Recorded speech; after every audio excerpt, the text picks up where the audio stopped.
Heyo! What's up, 511 family? Welcome to 511 in the morning! Presented by Top of the Morning Coffee. Indeed, we are now officially part of the Top of the Morning Coffee Creator Program. And, of course, we wanted to bring you guys a morning talk show for you guys. This is crazy. Just insane. So, of course, this is 511 in the morning. At actually 5:11 a.m. EST for you guys. So this is going to be kind of our nonchalant, just chill talk, discussing debate. Indeed. And this is just going to be something you guys can sit back, listen to, hang out. It's not a podcast, but it's kind of like a podcast. Yeah. But we want you guys to kind of be able to sit down, relax, drink your top of the morning coffee using the link in our description below to save 20% off your purchase. On top of that, I want you to be able to just enjoy, sit back, and get ready for your day with Mayhem and Soup. First thing on the table today. Coffee. Indeed. It is absolutely amazing. We're going to be bringing you guys coffee reviews as well. So yes, we will be reviewing Twilight, and we'll be reviewing all the other types of flavors as well. And we're reviewing the other products such as tea, hot chocolate, candles. Yeah, and even coffee, or chocolate-covered coffee beans. Ooh, chocolate-covered coffee beans goes hard. They do. Oh, I cannot wait. We will be doing giveaways as well periodically, so stay on the lookout for that. Hit the subscribe button if you want to, if this interests you, and if this podcast style video interests you and you want to see more of it. We'll be up every Sunday at 5:11 a.m. EST. We both enjoy a lot of anime. Indeed. We both enjoy a certain type of anime together, slice of life. Yeah, I thought you were referring to the kind that started with H. Ah, we enjoy that separately. We also enjoy different types of anime. What is your favorite anime, favorite character from that anime, and why? That is a tough one. My favorite anime is probably Komi Can't Communicate. No, Komi Can't Communicate. My favorite slice of life, comedy, and romance. And I guess my favorite character of all time from anime is also from Komi Can't Communicate. And that's Tadano, the main guy. You also get to see him in a maid outfit. It awakened something in me. For myself, my favorite all-time anime, Black Butler, is my favorite anime. All time. Season 2, not so much. But Season 1 and Season 3, phenomenal. And Season 3 just takes place where the manga starts off and everything, which is phenomenal. Basically says Season 2 doesn't exist. So, my favorite character from Black Butler, say, because it's top 2 for them, is Sebastian Michaelis. And that's a very basic bitch answer. I wouldn't know. But Sebastian is the demon butler to CL Phantom Hive. And the reason why he's my favorite character is he just does not give a fuck about where he is, what he's doing. He'll always do what it takes to serve his lord, even if it means interrogating the hell out of nuns. But no, honestly, anime brings me such enjoyment that most normal shows just don't. I think it's because of the culture behind it and how much you can just fit into 12 episodes and make you want more, and it doesn't exist. They also do the whole adult cartoon thing that isn't just Family Guy. Yeah, like it's... You know, actual stories. Like it's not just Family Guy. It's actually relatable. Like it's not just Family Guy. Not just Family Guy. If you couldn't tell, I don't like Family Guy. I don't mind Family Guy, but its older seasons where it actually had a story was good. Everything else is shit. No, like I love anime because it's actual stories, adult topics. Most of the time. Yeah, you get the odd ones. It's just like, what the fuck is going on here? Gamers. What the fuck? It was gamers, really. Bro, that shit slapped. It was good, but I found myself wanting more, and I sat there from what? I started at 1 a.m. It was around 6 a.m. I had to work at 7, and like at the lobster plant for 7. And I was up all night watching gamers, and I was gonna continue on, and it's like, nope. That was me. Well, not just staying up absurdly late. I watched all of Tony Kala in like one sitting and had to go to school the next day. It slapped. But according to my friends, I was a zombie. School hit harder. Yeah. Physically. School hit me like the truck hits the two characters in the beginning of the series. It's not an isekai. They just get hit by a truck. Oh. Be on the lookout for a special video we have coming out. Tokyo Treat. I bought a Tokyo Treat box. We're gonna review it, and if it's something you guys would like to see more of after it comes out, then I'll keep getting it. I mean, I think it's gonna be really good. I'm really excited to try it. You know, I like Japanese snacks, so I know I'm gonna like it. I think it's gonna be something different for the channel. Like, we do a lot of gaming content here at 511Media, but we haven't really focused on the media side of 511Media for a little while. So, doing these sorts of videos like this one and reviews and stuff are what we want to get back to reviewing. So, I hope you guys are strapped in and ready, because this is going to be a bumpy ride out of 2023. When your custom character appears in a cutscene. That's just me with any Bethesda game. Oh, I saw this meme the other day. I'm gonna pull it up on screen here, obviously in post. And it just shows like your Skyrim character changing like race and gender and stuff, and it's the two people at the beginning like, "You seeing this shit?" Like, I'm a Khajiit. Now I'm a Nord. Now I'm an Argonian. Now I'm an elf. Now I'm a dark elf. And they're, what the fuck? Oh, so good. So good. Or like in Fallout 4 when you're customizing your character in the mirror, and just like imagine your wife staring at you as your face morphs completely different. As you change races, your facial profile changes drastically. I think the starter character you start out with whenever your character creation begins, that's what your character actually is supposed to look like. But the game gives you the capability to mess with that as much as possible. Yeah. Even Cyberpunk. Well, yeah, in promotional material, we see V as female and male. They have the canon appearance.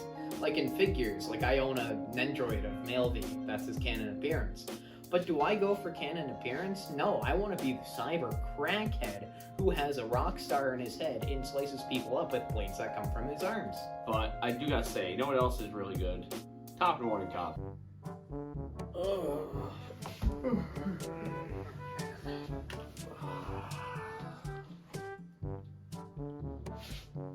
What's this?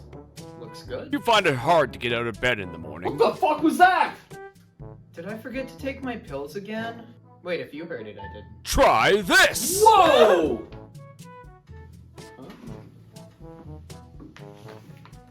Top of the morning coffee. Absurdly good coffee.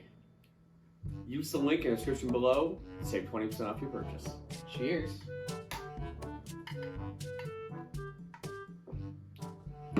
Oh, baby. Now, voicer, hey, can you please go away? Oh, fine. Please. Thank you. And speaking of Bethesda, I don't know why. There's just points where I get addicted to Bethesda game software games. Like when I first got my Steam Deck, I put Fallout 4 on there, and I beat Fallout 4 for the first time legit, and then went back and did a challenge run of me only using pipe weapons, and then I keep just coming back with different things. And I bought Skyrim on Steam and played it on my Steam Deck. I haven't beaten Skyrim yet, but I'm having way too much fun. Skyrim is one of those games you just, no matter how many times you beat it, you can just come back and play it. But the amount of people I see being like, I'm gonna be a Shadow Archer, finish the game, comes back, I'm gonna be a Shadow Archer. It's like, be something different for everything. I don't know, I mainly do like one-handed light armor go-to. I originally started out as doing magic and mage stuff. Very in the last maybe year or so, I started doing heavy armor. Like doing a heavy two-handed weapon guy. And currently, I have yet to beat Alduin with that character because he's just too fucking slow trying to go anywhere. He's like... That's why I like light armor. Like in Fallout 3 in New Vegas, I'll always go light armor because it affects your character's speed. That's one thing I like about the newer Bethesda games. Your speed doesn't depend on what you're wearing, which is just nice. So anyway, what's your go-to Skyrim race? My go-to Skyrim race is Dark Elf. Edgelord. I know, but I like the Dark Elf. Well, typically, if they had a Moon Elf, I would do Moon Elf. Because Moon Elves are just so fantastic, and they get to do more in the nighttime and stuff. So I kind of make myself a vampire every time I try to find a vampire and get vampirism. So then during the day, I'm just. Ah! And then nighttime comes like, alright, I can go do stuff. Walking outside, walk up the cliff face, get your way up to High Threlgar. Sun comes up. Ah! And I'm not even using my shout. You can get daylight rings though, which help. Oh, I don't. I just go. I don't know why I started going with fuck, I forget their name. Argonian? Yeah. Is that because the lusty Argonian maid? No. Comment down below if you know about the lusty Argonian maid. I can educate Soup. I just like it because it's the closest thing to like a Dragonborn from D&D, and it's cool. Oh no, the other race I go to is Imperial because I like money. It's also just well-rounded. Fuck the Imperials. Wait, do you go with the Stormcloak Rebellion? None of them. I don't even do any. I don't do anything. I go become part of the Dark Brotherhood occasionally, kill the Emperor, and be on my merry way. Oh no, last thing I did, like, we're close enough to the Dark Brotherhood, because I've never actually joined anyone, was, the girl, or like the old woman in the orphanage in Riften, and I just snuck behind, or no, I went outside, and they went all on the playground. No, I purposely went to kill her, and I did a sneak attack, but instead of just doing a regular unarmed sneak attack, my character, John, because I'm making just Bethesda characters named John, he just picks her up and suplexes her onto the ground in front of all of the children, and then all of the children start cheering because they hated her. I've never done that, but how I start the Dark Brotherhood, it's always by accident, because I never know how to actually start the fucking thing. So I'll be going through Riften. I walk into this random house. I'm going on my web sneaking things and stealing things, and this lady gets out of bed, and I'm like, "Oh, no witnesses." And then one of the kids goes like, "You did it. You must be from the Dark Brotherhood." And I'm like, "What?" Yeah, that's all the kids were like, "Oh wow, the Dark Brotherhood is real," when I just wanted to suplex an old lady. Yeah.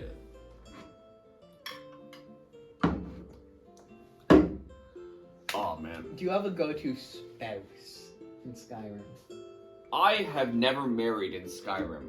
I don't know, I just like the bonus 100 gold a day. Because I don't know how. You don't know how to get married in Skyrim? I know, right? It's that simple. You go to Riften, you go to the Temple of Mara, talk to the guy like Marimal or something, and then he'll tell you about like getting married, and you can buy an amulet of Mara. And then you wear that, talk to someone like Isvolda, and you've done the quest for them, and then they'll want to get married to you. Damn, it's one thing in Skyrim I haven't done. Or like Camilla in I would join the Riverwood. or the Imperials. Never done that. Never once. Because I don't like either side. I'd rather just be myself. I don't know. Wandering. I go with Hadvar when I escape. Oh yeah. Well, everyone goes with Because Hadvar. I like the guy at the forge.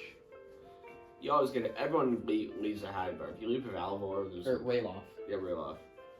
Yeah, there's a mistake if you leave for Rayloff. I don't know. The only time I actually leave with Rayloff is if I play with the alternative start mod, where you actually have to like rescue Rayloff in the cave. Oh really? I just leave him there for dead. Well, yeah, And you can. on a few occasions, I just killed him. Oh, no, I only get it so I can get the free stuff and like the house to stay in. You can still get it if you just talk to him and leave him for dead. You can still get all the stuff. Good to know. You just kind of leave him there. She's like, "What happened to Rayloff?" It's like he didn't make it out, and she's like, "Oh no, here, let me help you." And it's like, "Thanks." Meanwhile, he's in the cave, arrow in the face. Fuck you, man. So you play with like the alternate start model, I do you? I do. What's your go-to start? I hit random. Oh no, I And like. the only reason why is because I like not knowing what I'm gonna get. That is true. My favorite start that I've gotten so far is you're stuck underneath a boat. Oh, You're the drowning. shipwreck. You're drowning in a shipwreck. Yeah, it's not as scary if you're playing an And- Aragonian because they can just breathe underwater. Yeah, you're drowning in a shipwreck. You gotta get out. And as soon as you get out, you're being attacked by mud crabs and everything. As soon as you get out, and you have nothing. And I like how you start in Dawnstar because you can get the secret chest. It's not a secret chest. I know. but- That's a gift from the Lord Todd Howard. Oh, Todd, thank you for the gift. In Todd we trust. Yeah, I like just the starting in one of the inns, like the taverns, because you just start from being a zero to, I don't know, chopping wood or starting the main quest. I would like to do a Skyrim together let's play with everyone. Or you just Does do Skyrim this. together work with other mods? I think we have to have the mods installed and install on the server all together. Yeah, because like some of my favorite mods for Skyrim are where you can like open businesses. Like there's the Hellturn Farm mod, which is just better than the farm from. Imagine creating a Skyrim RP server. Chat, if you want to see a Skyrim RP server, just comment down below. Yeah, but like there's a mod like Winstead Mine where you get to start your own mine and like hire workers, build a hall and everything for them. Or like another farm one where you build quarters, you can start your own meadery, all that. And there's other ones where you can like become the Jarl of your own like village, I think. We'll recreate the Game of Thrones D&D in Skyrim. I'm not opening up 13 brothels in Skyrim. I could see Warforged going up making mines and stuff like, oh, I'm profiting off this. Is there embezzlement going on over there? Embezzlement! What? No, I like just the peaceful farmer life in Skyrim. Like another favorite start of mine is the one of the property starts where you can just vibe at your own farm. Yeah. My favorite one that to get all the time is the one in Solitude. The house? The really big ass house you can get.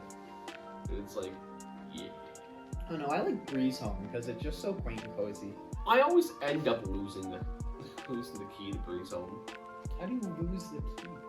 I get arrested, and then I can't get my stuff at first, and then I lose it for a little while, and then I pick it up again, and then get back to my house. I just don't do crime. The best Skyrim players do crime all the time. Well, I do crime. I just don't get caught. I think I got caught once, and that's because I broke into an establishment I really probably shouldn't have. You know, breaking into the Jarl's room and stealing shit really isn't a good Put in idea. Dragon's Reach? Yeah. They watch me walk in there, like, oh, Thane, you're here. It's like, okay. Sneak in his room, kills Jarl Balgruff. I'm the Jarl now! I took his clothes, I sat down on his throne, and it's like, you committed crimes against Skyrim people. Let's say you're in defense. I'm the Jarl now! And the only option it gives you is, I'd rather die than go to jail. It's like, I can't even pay off a bounty, I killed the Jarl. Stole his clothes and assumed his throne. And it's like, damn, okay. Go to prison. Oh, one video I saw, which was cool, was a Skyrim hunter versus like manhunter people thing by the Spiffing Brit, where like he has the goal to kill certain people and he's being hunted down. Oh. That was really fun, a fun watch. Spiffing Brit's the whole reason I started drinking Yorkshire tea, because that was before I bought Top of Mind. Speaking of YouTubers, and YouTubers you like, what is your dream YouTube collab? If 511Media could collaborate with any YouTuber or YouTube group, who would it be? In your opinion? That's such a tough choice. While I think, why don't you tell me? Because you probably have it all thought out already. I kind of have an idea who I really want to collaborate with. Offline TV, I think would be an amazing group to collaborate with. And I think it's because all of our energies kind of just match theirs a little bit. I would really love to see just like any video, even a hide and seek video. Or a video where we're all thrown into a city together. We have to navigate to a location without our phones and wallets or anything. Yeah, well, I don't know. There's like, for me, I just think about too many people. Because there's like my childhood dream YouTubers who I'd love to collaborate with. Which would be like Dan TDM and Stampy. Because that's what I grew up with. But like offline would be cool. Or Jacksepticeye. yeah. Heading to, we were walking by the Jacksepticeye panel. And because my friend Thomas waited in a line for 12 hours to get the front row seat at this panel. And it was packed in there. The lineup was packed. It was packed. But the guy at the front says, the guy man at the door says, hey, come on in. And we sneak in. And I notice there's 4 seats just behind my friend in the front row. So we sneak our way in and we sit in those seats right behind him. We show up last minute.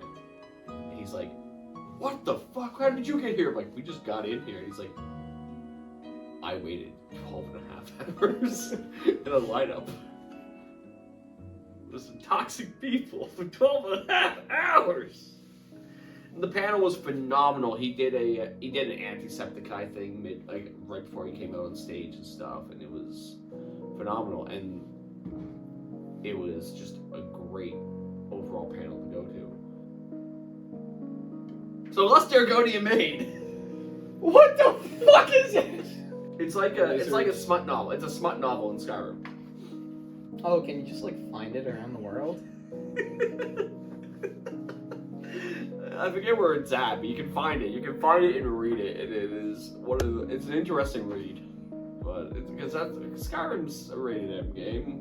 It's not meant for kids. Yeah. So you can find that shit there. It's pretty cool. But getting a little away from Bethesda for a little bit. We're gonna talk about the So thing on Soup's shirt. Starfield. So we're talking about the thing on Soup's shirt. Gengar? Pokemon. Oh, Gengar. What is your favorite Pokemon, Soup? That is a good question. You know, there's over 1,000 now. I know. Like, I can tell you one I hate. And the audience should be very apparent to which one I hate. Fuck off, Score Bunny. Fuck off. What's the last one? Cinderace? Yeah, Cinderace. I don't remember the name of the middle evolution. No one knows the middle name of the middle evolution because Score Bunny is so forgettable. No one cares about Score Bunny. Everyone's focusing on the other two. Honestly, I don't like the Rillaboom line either. Really? I love Rillaboom. Because he's just like... I don't know. I'm just a water type starter guy. So you're more like a Sobble character. More use Sobble more. Yeah, Snobble was my first choice. Plus, you get like Secret Agent. Teleon. Teleon's cool. Teleon is The middle pretty cool. evolution was pretty meh. Just emo kid. Yeah. Don't want to piss them off at school. When the quiet kid tells you to stay home. But no, like Rookie is my favorite from that evolution, from that generation. Like my only generation where I would really choose a different type is Gen 1, where I'm Bulbasaur all the way. I love Bulbasaur. See, I'm Squirtle for Gen 1. Blastoise is my boy. And I think it's kind of funny how Bulbasaur, Squirtle, and then we have Steve, who's Charmander for Gen 1. Gen 2, my favorite is Typhlosion. I don't know, I haven't played much of Gen 2, but like just out of the starters, I like Totodile the best. Yeah. And I'm talking starters when I say your favorite. Yeah. Yeah, we're talking about favorite starters first. So, Bulbasaur, Squirtle, Totodile, Cyndaquil. Then Gen 3. Well, my first playthrough of Gen 3, back when I was a little bambino, I chose Torchic. But I like Mudkip the best. I like the Mudkip line. Mudkip user. Guess what? So am I. I love Mudkip. I love Mudkip. He's Mudkip, just a little guy. Mudkip was the first one I chose when I purchased Pokemon Ruby from a superstore. Remember Superstore had games too, probably. Yeah, I remember when grocery stores. Yeah. I mean, like Shoppers Drug Mart still has games. Yeah, but I'm talking like top of the line, like new games. It was dope. I went to Superstore and bought Pokemon Ruby.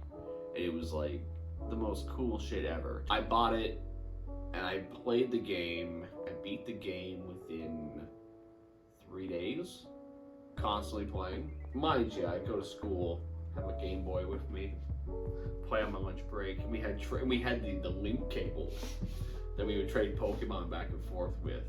And so that's how we completed our Pokedex. So in 3 days, me and my friends completed the game. And then Diamond and Pearl that Christmas. I think I know your choice of the Diamond and Pearl starter. I've chosen it multiple times. Turtwig. Turtwig. I love Turtwig.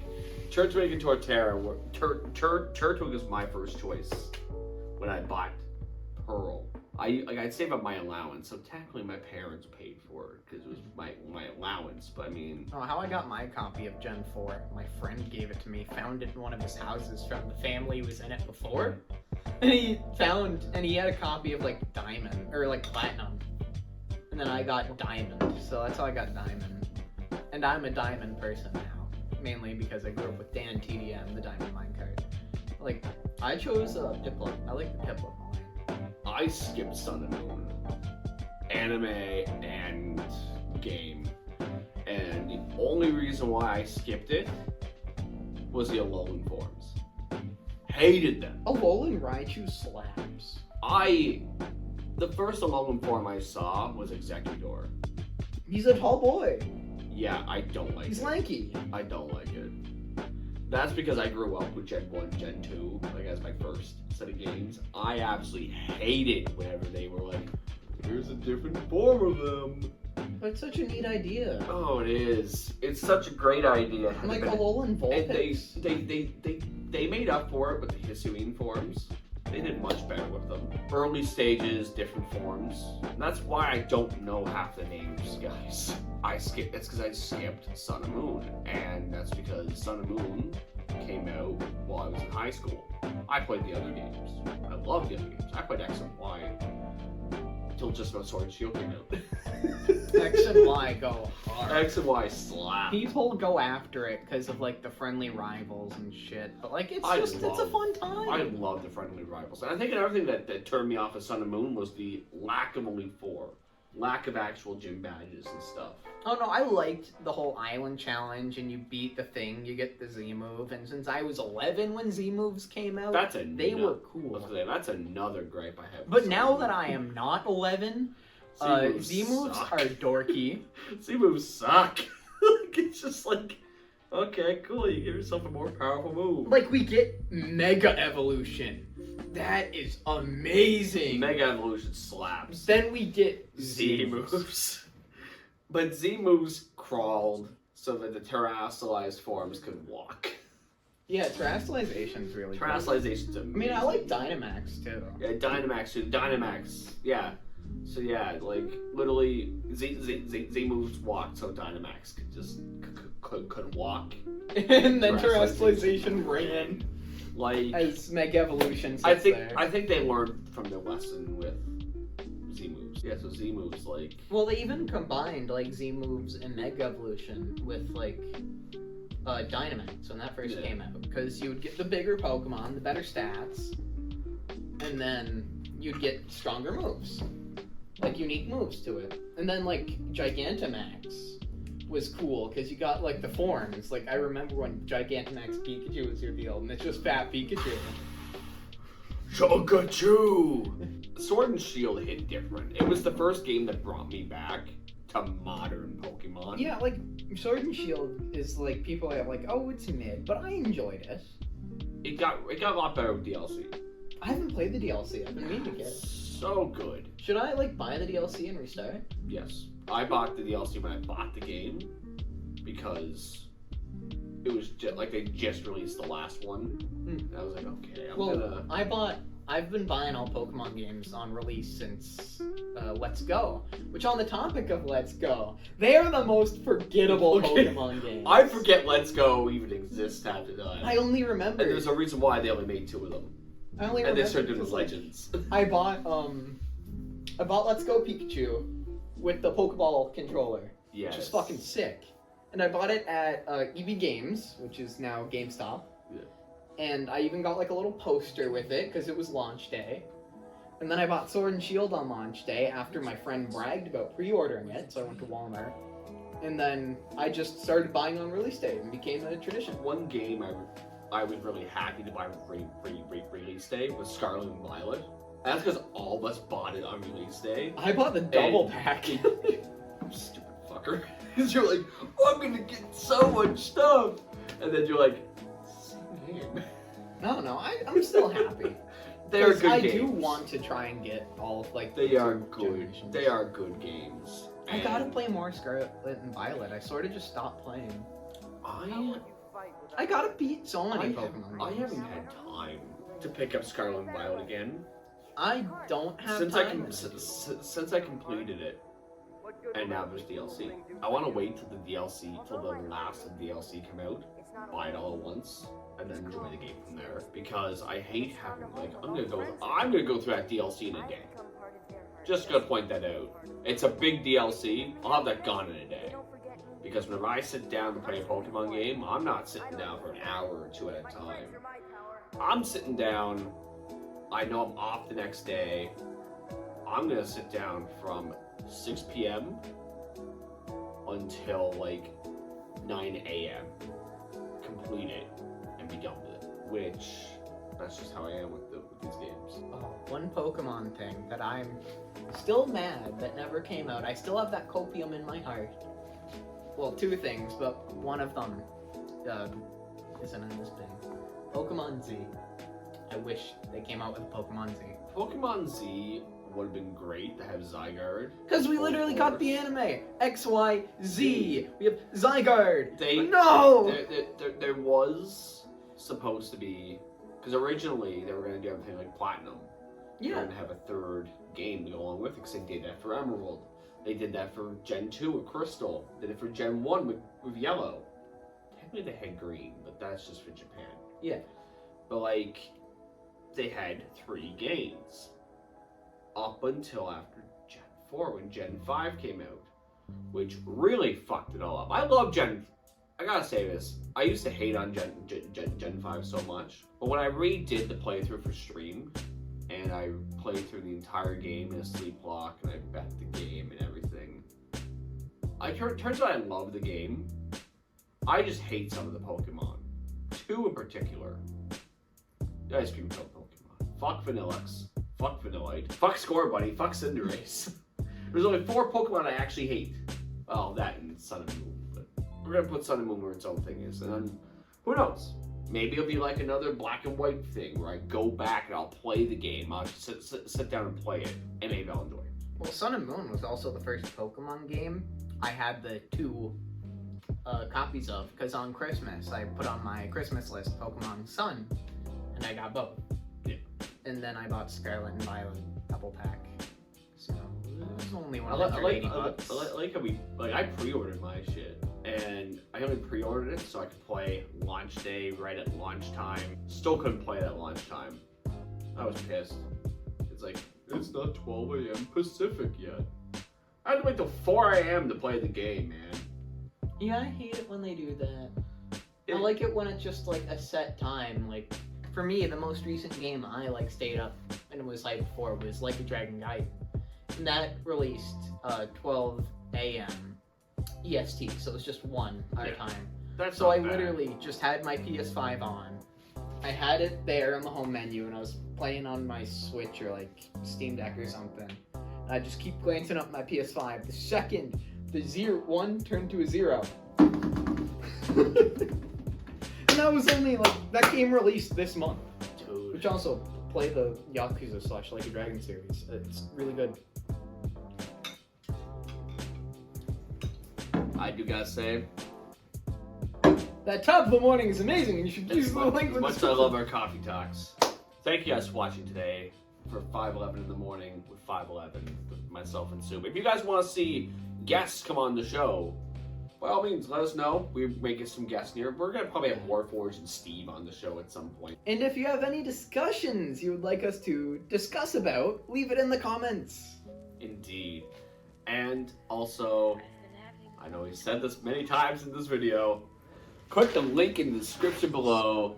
Pick yourself up some top of morning coffee. I highly recommend Twilight or the, what's the other one? Midnight Oil? Yeah, Midnight Oil. I got Midnight Oil coming in. Yeah. And that is going to slap because I love a good dark roast. If you love a dark roast. I'm excited for, it's the, like, cinnamon cookie or the frosted cookie. Frosted cookie. That's what it's going to called. be good. We're going to review that one. Yeah, I bought it today. And we're going to have to try it hot and cold. I'm so excited. And, like, it is, like, actual fresh beans. Why aren't you opening? Damn you, package! Like, you probably can't see it. Like, they're actual coffee beans. Like, the full-ass bean. And they're so good. Literally, they're just good to eat. Use the link in the description below to save 20% off your purchase at top of the morning. Use the link in the description. Yeah. And we'll see you guys next time at 5:11 in the morning with 511. See ya. Peace!